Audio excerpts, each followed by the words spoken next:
Почитуван амбасадореш Богар, почитуван господине Перкс, почитувани гости, почитувани колеги. Среќна сум што имам можност да ја отварам оваа навистина значајна конференција за Македонија, значајна за моите колеги, но значајна за секое дете, значајна за нашето општество и значајна за мене лично, поради тоа што моето прво искуство и соочување со лицата со пречки во Македонија, но и со децата сместени во институција беше на мои 18 години, кога решив што ќе студирам и сметам дека тоа остави толку длабок печат во мене лично, што во моментов ја остварувам мојата лична мисија да помогнеме на секој дете и да помогнеме на нашето општество да од тие деца направи личности вклучени во општеството и продуктивни кои што ќе донесат за развој и вклученост на сите граѓани во Република Македонија. На самиот почеток сакам да изразам посебна благодарност до УНИЦЕФ за целиот ангажман да оваа конференција изгледа како што изгледа и личната вложеност на господинот Перкс да овој процес заеднички го водиме. Исто така, Софија со нас, од Европската Унија и господинот Жбогар кои што навистина овој процес ќе направат заедно со нас да биде реалност во идниот период. Имаме можност на оваа конференција да чуеме за што е она кој што како ефект го имаме од институционалната грижа врз децата. И сметам дека и најнеупатените после оваа конференција ќе бидат запознаени со тоа зошто е важно да сите деца живеат надвор од институции или да имаат топлина и грижа најблиску можно до семејната. Раното детство е најважниот период од детството и тоа е многу лесно кога го кажуваме, но многу тешко го имплементираме. И се уште имаме деца кои што живеат во институција без топлина и грижа. Но овој период треба да го направиме најдобар. Зошто? Поради тоа што по 75% од мозокот на детето се развива до 7-та година. И ако тука ја испуштиме можноста да вложиме во него, во неговите емоции, во развојот на интелигенцијата, тогаш навистина сме пропуштиле многу и како општество, но и како институции кои што токму треба да се грижат за секое дете во нашето општество. Токму од овие причини фокусот на нашето делување ќе биде насочено кон овозможување на адекватен ран детски развој.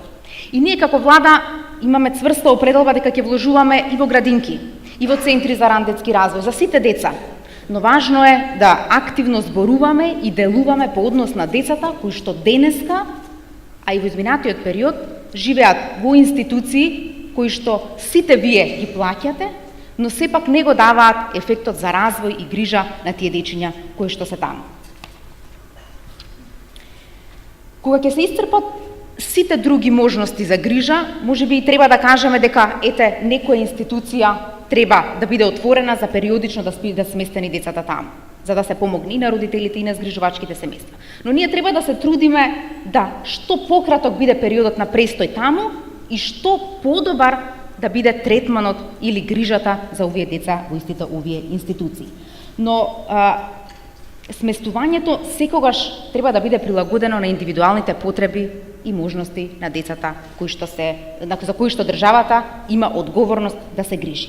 Денеска ќе имаме можност да ги слушнеме и практиките од регионот, како тие го водеа процесот на деинституционализација или трансформација на големите и гломазни институции во сервиси за грижа и поддршка на децата во заедницата и сметам дека нивните искуства навистина се значајни, поради тоа што тие земји покажаа добри резултати и ние навистина ќе може да црпиме од нивните искуства.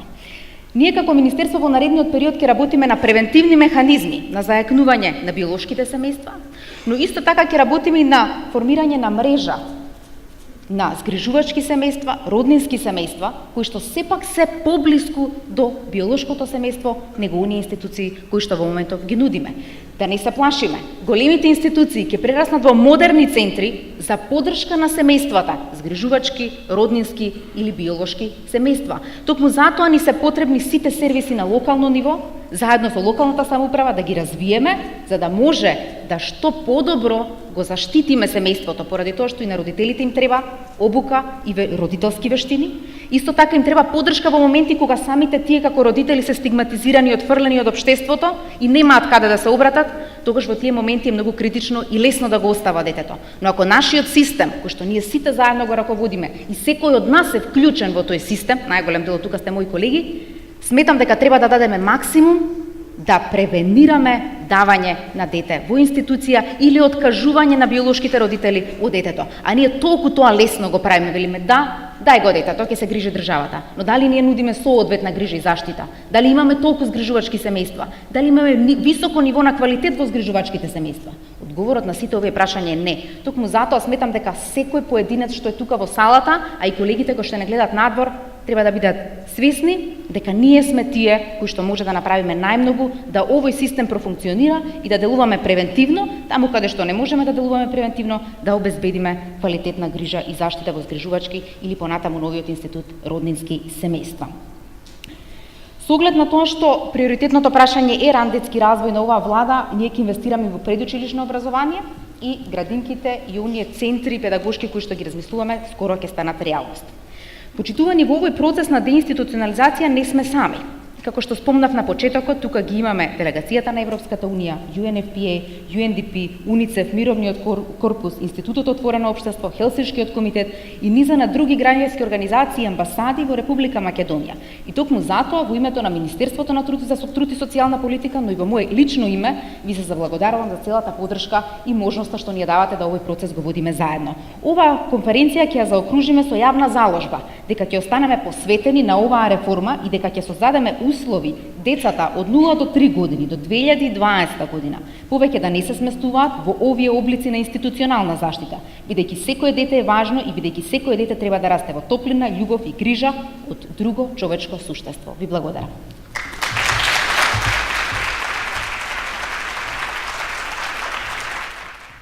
Добро утро, dear Minister Carovska, Mr. Perks, members of the international organizations, dear colleagues, ladies and gentlemen. All children, from the day they are born through the developmental years, must have access to quality social and educational support in family and community-based settings. This is their human right. This is the human right to proper development and inclusion in the society. The promotion and protection of the rights of the child are key EU objectives set down in the EU treaties. The EU Charter for Fundamental Rights recognizes that EU policies must take into account the interests of the child. They must also guarantee the right to protection and care.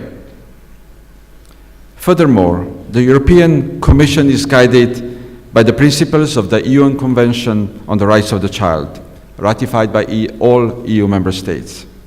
It is also the case with the UN Convention on the Rights of Persons with Disabilities, signed and ratified by EU as a whole, which recognizes the equal right of all persons with disabilities to live in the community. We understand very well that placing a child in an institution has an immediate and detrimental effect on the child's development. The European guidelines on the transition from institutional to community-based care points out that, and I quote, "When it comes to very young children, even a short institutional placement can negatively affect brain development and have lifelong consequences on emotional well-being and behavior." And this is why the main EU funding instruments, including IPA, invest only in actions which support community-based social services and transition from institutional to quality community-based and family-based care. IPA funds will not fund activities which contribute to segregation and social exclusion. The EU has and will continue to support the government and the Ministry of Labour and Social Affairs for advancing reforms of social services. We will continue to support social NGOs to build their capacity to provide community-based social services. We are, at this time, working with the Ministry of Labour and Social Policy and other stakeholders, among them UNICEF, on the development of a revised strategy and action plan for deinstitutionalization. The strategy will provide the basis for future EU funding support in the process of transition to community-based services for children and adults. It must also be the basis for coordinated support of all other development partners led by the Ministry of Labour and Social Policy and own government financial investment. And this is crucial to sustainability of this work. We commend the level of commitment of Minister Tsarovska that Minister Tsarovska has shown in her work. Such leadership will be crucial as we go forward. And the EU very much welcomes the recent decision of the Minister for a moratorium on further admittances to the residential institution of the Emir Kapia for children and adults with disabilities. This decision in itself is really very important. We know that realizing the process of deinstitutionalization and the transition to community-based service is not easy, and it will take time. However, we must do it, and do it by working together. Thank you very much. Poštovani dami i gospodo, dragi kolega, drago mi je što sam daneska ovdje sa vas. Sega moram da продолжам na engleski. It's great to see so many. Thank you. It's really great to see so many colleagues working dedicated to improving the lives and ensuring the dignity and well-being of some of our most vulnerable children, particularly those deprived of parental care. It is surely the measure of any society the way it takes care of its most vulnerable citizens. And this is why across Europe, and here in Southeast Europe, every single country is undergoing or has undergone a process of deinstitutionalization with at its heart the core principle of UN and EU human rights standards that every child has the right to grow in a family. The family, after all, for a child is the primary source of learning before the age of 3, when the vast majority of our cognitive, social and emotional development and capacity is formed. Also, the family is a source of security, of identity, of belonging and of love, ultimately.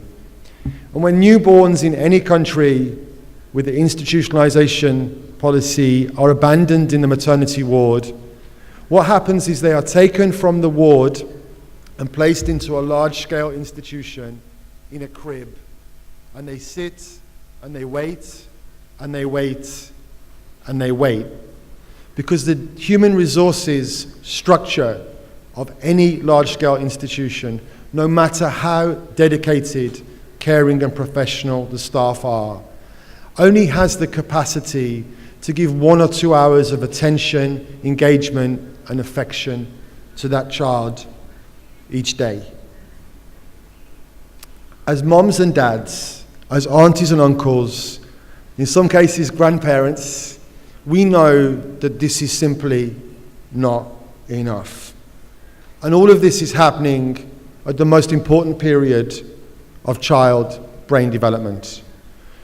And when we look at scans of children at 3 who have grown up in institutional care and compare them to those that haven't, what we see is all the areas of the brain that enable learning, memory, executive function, and ability to manage relationships are not flourishing at all.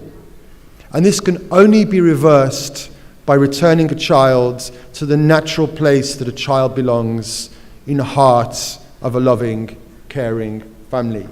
And this is not all.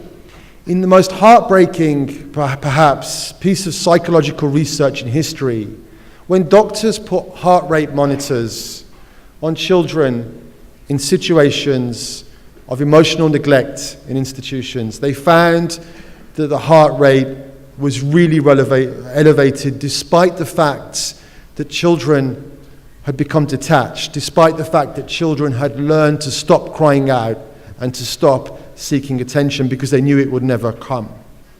And this high stress, this toxic stress that comes from emotional neglect, doesn't only undermine brain development, it also undermines the cardiovascular and immunological development of the child, and it has an impact on the level of hormones and cortisol and stress within the body that also prevents normal development and learning. When we take all this into account, it's pretty easy to see that there is perhaps no decision any government in the world anywhere can make that will have more of an impact on the welfare of a human being throughout their life cycle than a decision about what to do with a newborn who enters care of the state. That is why we are delighted that under the leadership of the Ministry of Labour and Social Policy, with the support of the Prime Minister's Office and all of the other ministries, the government will pledge, as part of a European-wide commitment, to bring an end to placement of children under 3 in large-scale institutions. This does not detract from the need to accelerate the institutionalisation for all children and adults in care of the state across the country. And deinstitutionalisation is not about closing institutions.